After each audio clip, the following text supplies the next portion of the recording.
Medical aspirants, I hope you are doing good. और आपने NEET के भी फॉर्म फिल आउट कर लिए होंगे। And yes, okay, so let's start with her joints and diseases. That is the last topic जो कि हमारे बच चुके हैं। स्केलेटल सिस्टम में बेटा हमने आपके एक्सियल स्केलेटन और एपेंडिकुलर स्केलेटन, तो कितने बोन्स होते हैं पर्टिकुलरली उनका देख लिया और उनका डिवीजन को हमने समझ लिया है। So let's start with joints. अब देखो जॉइंट्स क्या होती है। तो फर्स्टली जहाँ पे आपके क्या होता है, दो बोन्स जा करके आर्टिकुलेट करते हैं। डैट मीन्स जो वो पॉइंट जॉइंट क्या है, तो ये पॉइंट ऑफ कॉन्टैक्ट है बिटवीन बोन्स, या फिर कह सकते हो बिटवीन बोन्स एंड कार्टिलेज, उसको हम जॉइंट्स बोलते हैं। जॉइंट्स क्यों ज़रूरी है, तो ये हमारे जितने भी बॉडी में मूवमेंट्स होते हैं, like you are moving your hand, your shoulder, your knee, your hip, so all are associated with joints.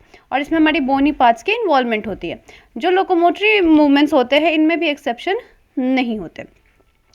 अब जब भी फोर्स जनरेट होती है किसके द्वारा, मसल्स के द्वारा, तो यहाँ से हमारी मूवमेंट शुरू होती है थ्रू जॉइंट्स। और जॉइंट किसके तरह एक्ट करते हैं, फल्क्रम। ये वाला पॉइंट याद रखना बेटा, आपको बहुत डिटेल में भी नहीं पढ़ना है, लिवर्स के बारे में नहीं जानना है। वो जब आप एमबीबीएस में जाओगे तो खुद ही आप लिवर्स के बारे में, first liver, second liver, third levers के बारे में पढ़ना है।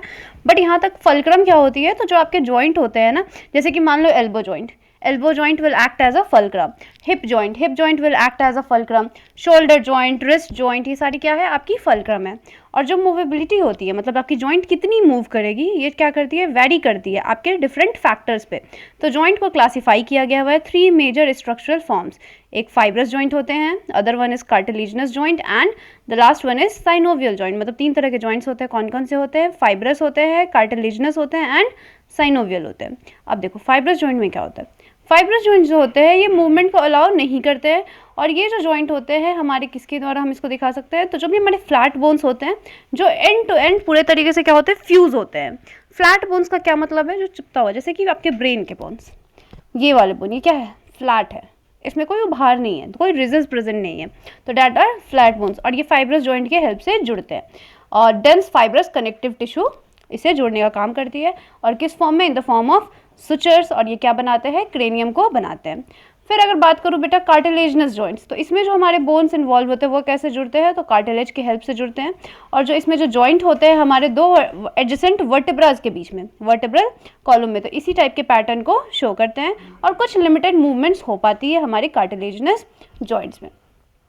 फिर हमारी नेक्स्ट है साइनोवियल जॉइंट। साइनोवियल जॉइंट्स क्या है, तो ये कैरेक्टरिस्टिक है, तो जिसमें हमारा क्या होता है, fluid filled synovial cavity present होती है हमारी आर्टिकुलेटेड सर्फेसिस के बीच में। मतलब जैसे कि मान लो ये 2 बोन्स हैं, यहाँ पे जो बोन्स हमारे रिस्ट में प्रेजेंट है, या फिर जो ये फिंगर्स में जो मूवमेंट हो रही है, तो यहाँ पे एक ये बोन हुई, एक ये बोन, जिसको हम लोग क्या बोलेंगे, आपकी प्रॉक्सिमल एंड डिस्टल एंड। तो इसके बीच में जो हमारी फ्लूइड एक फील्ड होती है, जैसे हम क्या बोलते हैं, साइनोवियल और फ्लूइड, और जो कि कैविटी के अंदर ये प्रेजेंट रहती है।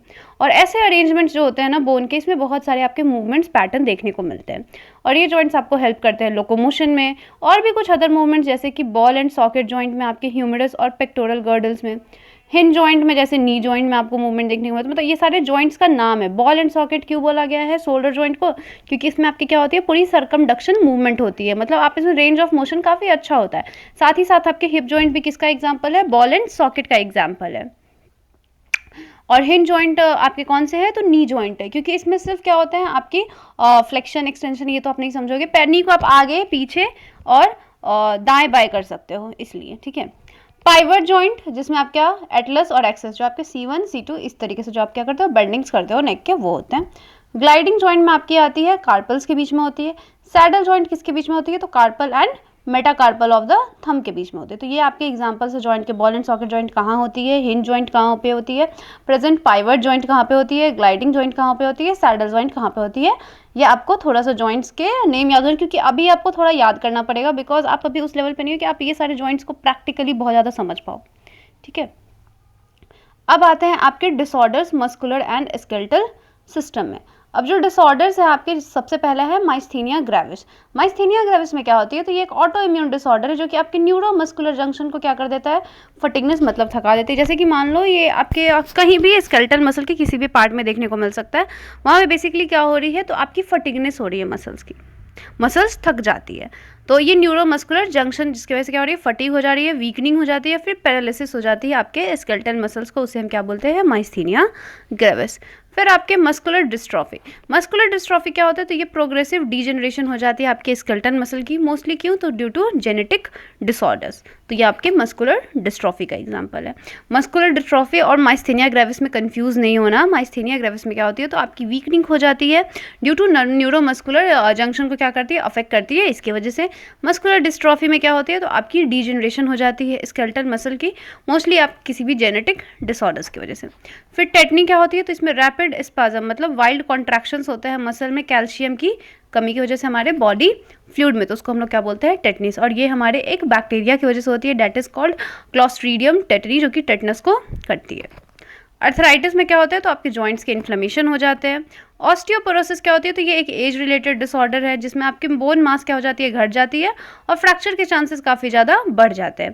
और ये ऐसा क्यों होता है, क्योंकि आपकी ईस्ट्रोजन लेवल जो होती है धीरे धीरे क्या हो जाती है, एज के साथ साथ ये कम होने लगती है, जिसकी वजह से ऑस्टियोपोरोसिस देखने को मिलता है। और ये this is more common in females, ये फीमेल्स में काफ़ी ज़्यादा कॉमन होती है। गाउट क्या होती है, तो ये इन्फ्लामेशन हो जाती है आपके जॉइंट्स की, क्योंकि इसमें एक्यूमुलेशन हो जाता है आपके यूरिक एसिड क्रिस्टल्स की, इसकी वजह से क्या, इसको क्या बोलेंगे, गाउट डिजीज बोलेंगे।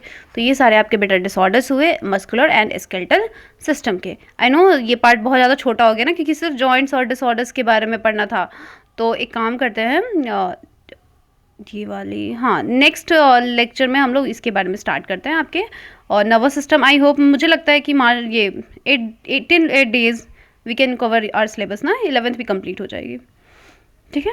सो बाय, टेक केयर। तो चलो मार्च से फिर हम लोग क्वेश्चंस प्रैक्टिस करेंगे। Okay, so bye, take care.